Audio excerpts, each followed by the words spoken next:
وہ انسان جو اتنا انرجیٹک ہوتا ہے، جو دوسروں کو کیا کیا کہہ دیتا ہے، اور بچے بھی اس کے سامنے کانپتے ہیں، جو اپنی ہونہاری کی، اپنی عقل مندی کی باتیں کرتا نہیں تھکتا، وہی انسان اب کیسا ہو جاتا ہے جب اس کے بچے بھی اس کو کہنے لگتے ہیں آپ کو کیا پتا ہے، اور وہ کسی آنا سا ہو کے ہنستا رہتا ہے کہ ہاں جیسے مجھے واقعی کیا پتا ہے۔ وہی انسان جو پہلے کتنا جو مرضی آتی تھی کرتا تھا، اب کیا ہوتا ہے، اب گھر والے کہتے ہیں آپ کو نہیں ہے سمجھ، اب گھر والے کہیں جانے لگتے ہیں نا تو یہ بھی اٹھنے لگتا ہے، تو گھر والے کہتے ہیں آپ نے جا کے کیا کرنا ہے، آپ گھر پہ ہی رہے۔ کوئی گھر میں آنے والا ہوتا ہے تو گھر والے پہلے ہی سمجھانے لگتے ہیں، ان کے سامنے زیادہ بولنے کی ضرورت نہیں، آپ خاموش ہی رہیے گا۔ جو کوئی چیز کھانے کے لیے ہاتھ بڑھاتا ہے تو گھر والے سامنے سے اٹھا لیتے ہیں، آپ کو پتا ہے آپ یہ نہیں کھا سکتے۔ اللہ تعالیٰ دیکھو کیسے کر دیتا ہے اس کو پھر بچے کی طرح، اور پھر ہوتے ہوتے اور عمر اگر بڑھ جائے تو پھر کیا ہوتا ہے، بالکل بستر پہ پڑ جاتا ہے، پیشاب پخانہ اوپر ہی کر دیتا ہے۔ لیکن جب بچہ ہوتا ہے تھوڑا سا فرق یہ ہے کہ جب بچہ ہوتا ہے تو ماں لاڈ کرتی ہے، پہلے چومتی ہے پھر پیشاب پخانہ صاف کرتی ہے، لیکن اب جو کوئی آتا ہے وہ ماتھے پہ شکن چڑھا کے پھر صاف کرتا ہے۔ جب بچہ تھا تو ماں باپ دعائیں کرتے تھے کہ یہ اپنی جوانی دیکھے، اب جب بڑھاپا آ گیا تو بچے کہتے ہیں اللہ بس ان پہ رحم کر دے۔ اب دیکھیں بن تو گیا بچہ، لیکن آپ یہ دیکھ رہے ہیں کہ فرق کتنا ہے رویوں کے اندر، انسان ہار گیا۔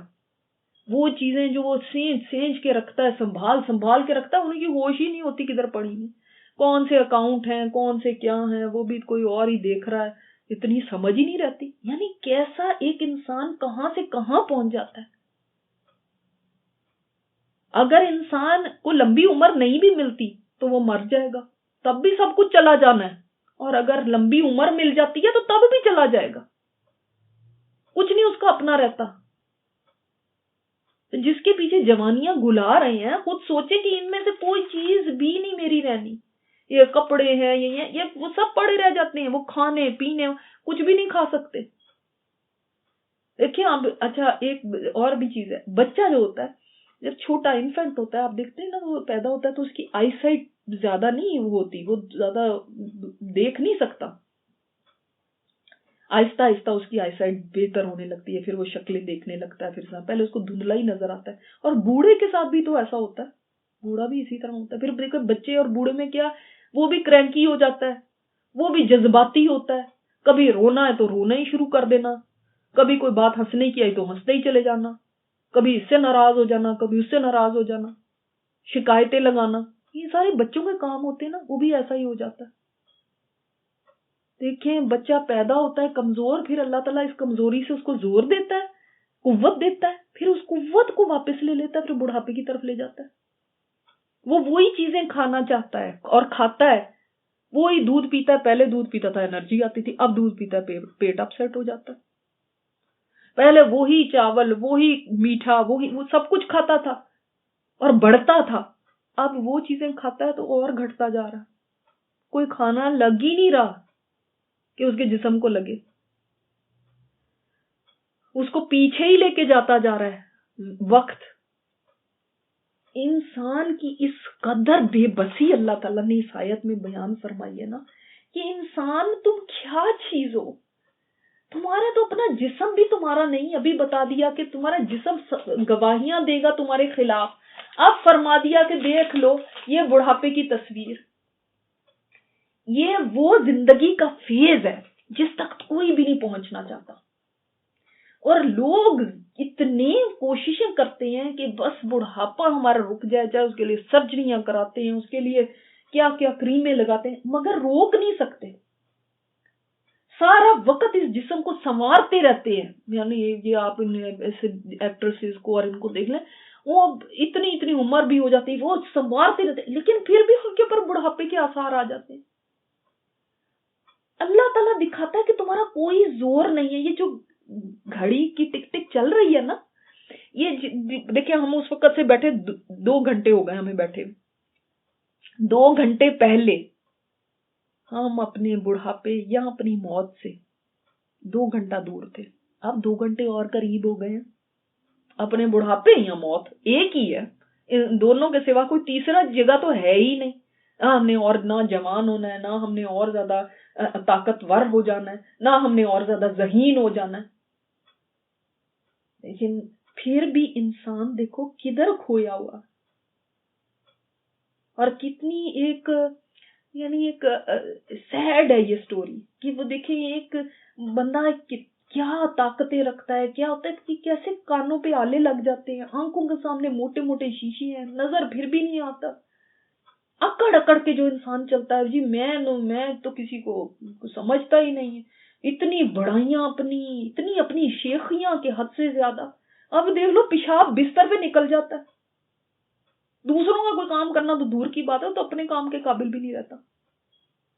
تھوڑی دیر بٹھا دو نا تو کہتے ہیں اب لٹا دو, اب تھک گئے. دیکھیے اللہ چاہے تو ایسا کر دے. اس آیت سے اللہ تعالیٰ نے بتا دیا ہے کہ اللہ ریورس کر سکتا ہے سچویشنز کو, حالات کو, جیسے اللہ کسی کی زندگی کو ریورس کر دیتا ہے. ایک ٹائم کے بعد, اب تو خیر پہلے زمانے میں شاید 40 ایک شباب تھا, ایک پیک ٹائم ہوتا تھا, اب تو شاید 30 یا 30 کے بعد ہی انسان نیچے جانا شروع ہو جاتا ہے. تو اللہ تعالیٰ پلٹا دیتا ہے. اس سے قریش مکہ کو بھی اللہ تعالیٰ نے بتا دیا کہ تم یہ نہ سمجھنا تمہاری جو آج حالات ہیں اور یہ ہیں, اور یہ مسلمان جو ہیں وہ مجبور بے بس ہیں, تمہارے سامنے پڑے ہوئے ہیں, جیسے مرضی ان کو ٹارچر کرو, جو بھی کرو. نہیں, ایک دن اللہ ان حالات کو بھی پلٹا دے گا. جیسے ایک جوان سے ایک بوڑھا, ایک نوجوان مرد ہے, طاقتور ہے, اس کو اللہ تعالیٰ محتاج بنا دیتا ہے, کمزور بنا دیتا ہے. اسی طرح اللہ یہ حالات بھی بدل دے گا. اور فتح مکہ کے بعد آپ نے دیکھا کہ ایسے ہوئے حالات. وہ جو طاقتور بنتے تھے وہ کیا تھے, ہاتھ باندھے کھڑے تھے اس دن.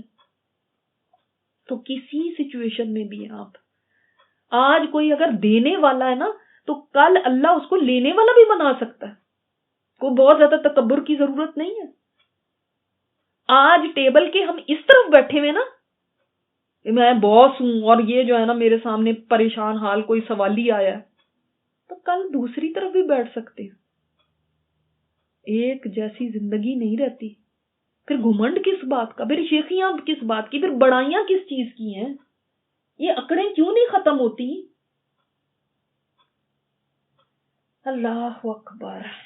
تو اللہ تعالیٰ چاہے تو اسی طرح بچوں کی طرح کر دے. اور اگر کسی کو اللہ تعالیٰ معاف کرے کہ اب جیسے کہ بہت کامن ہو گیا ہے کہ الزائمر وغیرہ یا ایسی کوئی بیماری ہو جائے بھولنے کی, تو انسان کو پھر یہ بھی نہیں پتا چلتا کہ میرا اپنا گھر کون سا ہے, یا میرے رشتے کون سے ہیں, یا میں نے کھانا بھی کھایا بھی ہے کہ نہیں کھایا. یہ بھی کسی کو یاد کرانا ہے کہ اس کو کھانا دینا, اس کو تو یہ بھی نہیں پتا کہ میں نے کھانا کھایا یا نہیں, یہ میری اولاد ہے کہ یہ کوئی اور ہے. یہ انسان کا حال ہو جاتا ہے. اسی لیے نبی صلی اللہ علیہ وسلم نے رذیل عمر سے پناہ مانگی ہے, اور آپ صلی اللہ علیہ وسلم نے ہمیں دعا سکھائی ہے, اللہم انی اعوذ بک من البخل واعوذ بک من الجبن واعوذ بک من ان ارد الی ارذل العمر. اے اللہ کہ میں تیری پناہ میں آتا ہوں کہ میں پھیر دیا جاؤں رذیل عمر کی طرف. عقل, سمجھ, علم, بڑی بڑی ڈگریاں سب ختم. وہ پیس آف پیپر سے زیادہ کچھ نہیں ہوتی. بچے ان کو جنک یارڈ میں, جب گاربیج میں, یا تصویریں ہیں البمز کی, البم بھری ہوئی ہیں, یہ کپڑے ہیں, سب ایسے کوڑیوں کے بھاؤ بیچ دیتے ہیں. کوئی لے جائے ان کو, سارا گاربیج بھرا ہوا ہے ہمارے ماں باپ نے.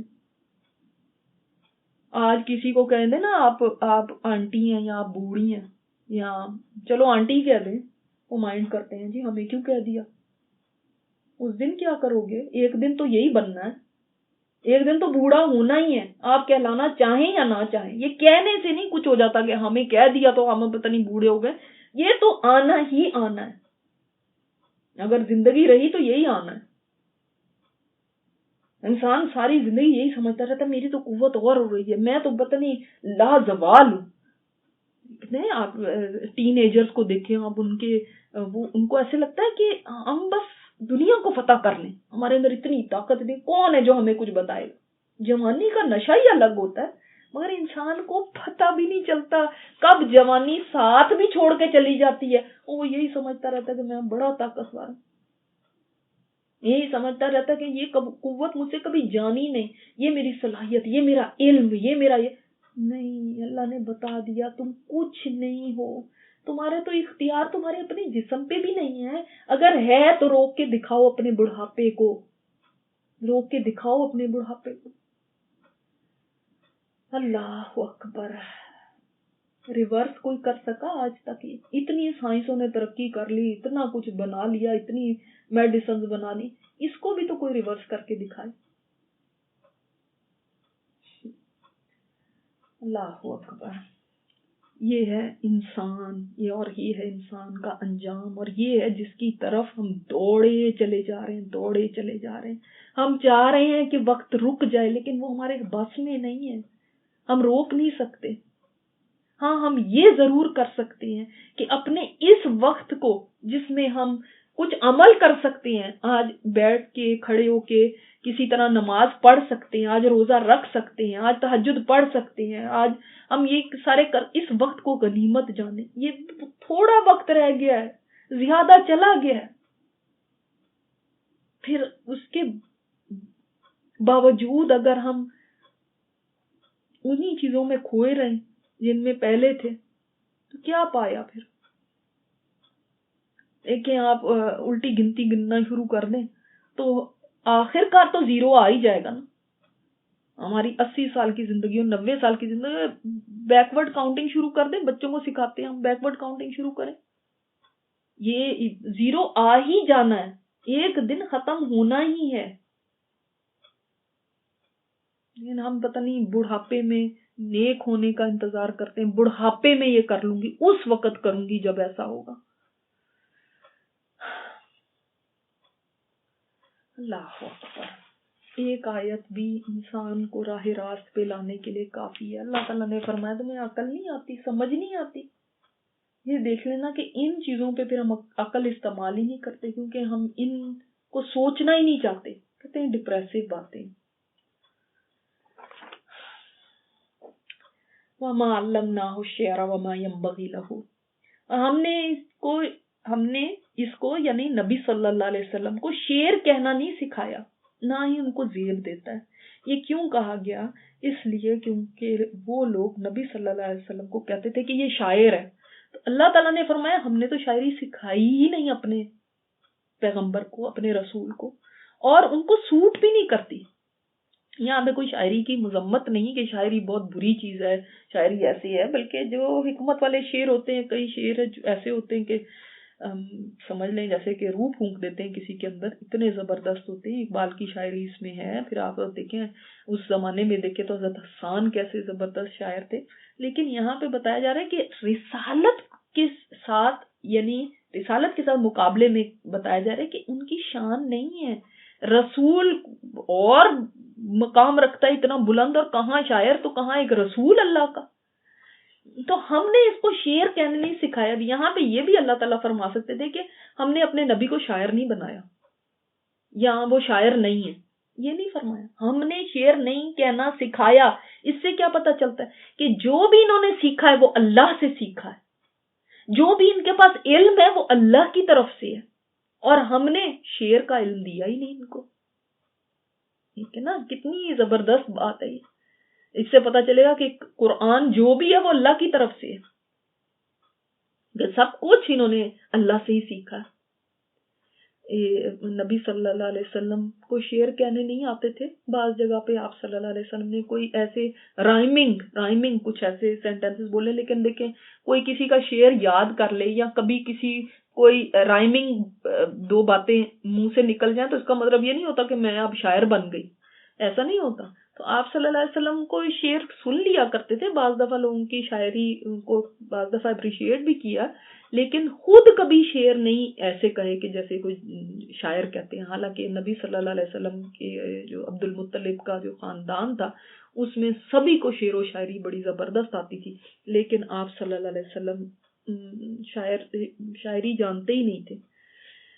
تو انہوں نے اس لیے کہا اس کو شاعری کہ جب انہوں نے اس زمانے میں شاعری کا بہت چرچا تھا، شاعروں کو بہت سمجھا جاتا تھا، تو یہ کلام جب لوگوں پہ اثر کرتا تھا تو وہ کہتے تھے نہیں یہ اللہ کا کلام تھوڑی ہے، یہ تو شعر ہے اس کے، بس شعر اس نے بنائے ہوئے شعر کہہ دیتا ہے. تو اللہ تعالیٰ نے اپنے نبی کو ڈیفینڈ کیا کہ نہیں ہم نے اس کو شعر نہیں سکھایا. اچھا اب یہ دیکھیں کہ صحابہ میں بھی دیکھیں نا شاعر تھے، تو اگر شاعری بہت ہی کوئی بری ایسی چیز ہوتی تو پھر ان کو منع کیا جاتا، لیکن میں نے جیسے آپ کو بتایا کہ یہ بے فٹنگ نہیں ہے رسول کے لیے، بس یہ بات کو سمجھیں. ایک دفعہ ایک قبیلے کا سردار تھا، وہ مسلمانوں کے ساتھ جنگ میں کہیں شریک ہوا، تو جب مال غنیمت تقسیم ہوا تو ان کو بھی اتنا ہی ملا جتنا کہ باقی صحابہ کو ملا تھا. تو وہ بڑے ذرا وہ ہوئے کہ یہ تو بڑی امبیرسنگ بات ہے میرے لیے کہ مجھے سب کے برابر ملا، میں اتنا قبیلے کا سردار، اور مطلب پہلے جب مسلمان نہیں ہوئے تھے تو پھر تو میرے پاس ہی سارا آتا تھا، تو اب مجھے تو بڑی میرے لیے ذلت ہے کہ یہ ایسے مجھے ان کے برابر دیا گیا. اور پھر شعر بھی کہہ دیے اس میں جن میں کہا کہ میری تو بڑی ذلت ہو گئی ان دو قبیلوں کے درمیان، جو یعنی جو ان کے قبیلے تھے اقرا اور اوینا قبیلے، ان میں میری بڑی ذلت ہو گئی. تو کیونکہ وہ ان سے بلونگ کرتا تھا. تو جب آپ صلی اللہ علیہ وسلم کو پتا چلا تو آپ صلی اللہ علیہ وسلم نے فرمایا کہ ان کو کچھ دے دلا دو، اور تاکہ یہ کیونکہ ان کی باتوں سے ان کے شعروں سے بڑے پاپولر ہوئے، آگے سے آگے لوگوں تک پہنچتے گئے، اور اس میں ایسی بات تھی کہ اسلام کی وجہ سے تو میری بدنامی ہوئی، اور اس میں میرے قبیلوں کے اندر میری بدنامی ہو گئی. تو جو دو قبیلوں کے نام لیے تھے وہ اس طرح سے تھے نا، نقراوا اور اوینا. تو بہت سالوں کے بعد یہ مسلمان جو تھے یہ نبی صلی اللہ علیہ وسلم سے ملے. تو آپ صلی اللہ علیہ وسلم نے ان سے پوچھا کہ تم وہی ہو جس نے وہ شاعری کی تھی اور اس میں کہا تھا کہ اوینا اور اقرا جو ہے نا ان میں میری بے عزتی ہو گئی. تو اب وہ انہوں نے جب شعر کہے تھے تو انہوں نے اقرا اور اوینا کہا تھا. آپ صلی اللہ علیہ وسلم نے الٹ کہہ دیا. ابو بکر صدیق رضی اللہ تعالیٰ عنہ قریبی تھے تو انہوں نے فرمایا یا رسول اللہ ایسے نہیں تھا، ایسے تھا، کیونکہ شعر کے اندر بڑا ضروری ہوتا ہے ہر ورڈ اپنی جگہ پہ ہو، تبھی وہ رائمنگ ہوتا ہے اور سب اس کا ایک وزن ہوتا ہے. تو آپ صلی اللہ علیہ وسلم نے فرمایا اس سے کیا فرق پڑتا ہے کہ پہلے وہ قبیلے کا نام کہہ دیا یا بعد میں کہہ دیا. تو پھر ابو بکر صدیق رضی اللہ تعالیٰ عنہ نے یہی آیت تلاوت فرمائی تھی کہ وما علمناہ الشعر وما ينبغي له، کہ واقعی اللہ نے ان کو شاعری نہیں سکھائی، ورنہ ان کو پتا ہوتا کہ نہیں شعر میں تو ایک ایک ورڈ آگے پیچھے ہو جانا بہت بڑا ڈفرنس کرتا ہے. تو یعنی اس سے پتا چلتا ہے کہ آپ صلی اللہ علیہ وسلم شعر و شاعری سے دور تھے. یہ الزام غلط تھا. ان ہوا الا ذکر وقرآن مبین، یہ کلام تو شاعری نہیں ہے، یہ تو ذکر ہے، یہ تو ریمائنڈر ہے. ان ہوا کہہ کے کیا بات کہی گئی؟ نہیں ہے یہ. یعنی کیا مطلب کہ اس کے سوا ذکر اور مبین قرآن کے سوا یہ کچھ نہیں. جو کچھ تم اس کے بارے میں سمجھتے ہو کہ یہ شاعری ہے، کہانت ہے، جادو ہے، یہ ہے، ان ساری باتوں کو اپنے ذہن سے نکال دو. ان خیالات کو پہلے چھوڑو، پھر یہ بات سمجھ لو کہ یہ صرف ذکر ہے. ذکر یعنی ریمائنڈر اور اللہ کی یاد ہے، انسان کو اس کے خالق کے ساتھ جوڑنے والی یہ چیز ہے یہ قرآن. اس کو پڑھ کے کس کی یاد آتی ہے؟ رب کی. اپنا انجام یاد آتا ہے، اپنی زندگی کا مقصد یاد آتا ہے. تو یہ یاد دلاتی ہے. اور یہ قرآن مبین ہے، یعنی بالکل واضح ہے، کھلم کھلا کلیئر آپ کو ساری باتیں بتاتی ہے. آپ دیکھ لیں ابھی ہم نے جو بات پڑھی کتنی کلیئر کٹ قرآن نے باتیں بتائی ہیں کہ ان کا انجام کیا ہوگا، ان کے ساتھ کیا ہونے والا ہے، دوسروں کا انجام کیا ہے، کیسے انسان وہاں تک پہنچا ہے، کون سے اعمال کرتا تھا. بالکل کلیئر ہے. ایسی کچھ نہیں ہے چیز جو کہ بہت زیادہ مشکل ہے, یہ تو سمجھنا ہی مشکل ہے, ہمیں تو بھئی سمجھ ہی نہیں آ رہی, بڑی کنفیوژن ہے. ایسا کچھ نہیں ہے. اور یہ دیکھیں کہ یہ قرآن جو ہے نا, اس کا مسکن, اس کا گھر پتہ ہے کیا ہے؟ یہ کتابیں نہیں ہیں, یہ فولڈر, یہ نوٹس, یہ نہیں ہے, اور نہ ہی زبانیں ہیں. اس کا مسکن ہے انسان کا دل. یہ دل کے اندر رہتا ہے. ہم نے تو بس کتابوں کے اندر ہی رکھا گیا, اس لیے وہی رہ جاتا ہے. جب دل کے اندر آ جاتا ہے نا, تو پھر یہ قرآن زندگی بدل دیتا ہے. یہ اس کو پڑھ کے ہی پتا چل جاتا ہے کہ یہ مین میڈ نہیں ہے. اسی لیے اس زمانے میں لوگ اسی کو سن کے مسلمان ہوئے. آج بھی لوگ ٹرانسلیشن حالانکہ پڑھتے ہیں, پھر بھی امپیکٹ ہوتا ہے. جو بھی مسلمان ہوتا ہے وہ قرآن کو پڑھ کے ہی ہوتا ہے. اور اس کا اثر تو سوچیں جنوں پہ بھی ہو گیا, جبکہ وہ کتنی طاقتور مخلوق ہے. تو طائف سے جب آپ صلی اللہ علیہ وسلم واپس آئے تھے تو اس وقت جنوں نے اس قرآن کو سنا تھا, تو انہوں نے کہا تھا ہم نے قرآن عجباً سنا. یہ وہ کلام ہے اللہ کا. ایک واقعہ کسی نے بیان کیا تھا کہ ایک لڑکی کے اوپر جن آ گیا تھا, تو بڑی عجیب و غریب وہ آوازیں نکالتی تھی سب کچھ. تو انہوں نے کیا کیا, جو رقیہ کرنے کے لیے آئے, انہوں نے کہا کہ بھئی ایک بہت بڑا جیسے مرتبان ٹائپ جس کے اندر انسان پورا بیٹھ سکتا ہو, جا سکتا ہو, وہ لے کر آؤ. اس کے اندر پانی بھرو. پانی بھرا گیا. پھر انہوں نے سورہ بقرہ پڑھی ایک چھوٹے برتن میں پانی لے کے, اور اس سورہ بقرہ والے پانی کو پورے پانی میں مکس کر دیا. اس کے بعد اس بچی کو کہا کہ تم اس کے اندر پانی میں کود جاؤ.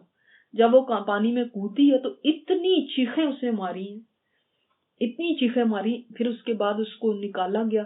اس نے پھر, اور اس کو وہ دیا ہوا تھا جس سے وہ بریتھ کر سکتی تھی, ایسے نہیں تھا کہ نہیں بریتھ کر سکتی, اس کو وہ دیا ہوا تھا سارا.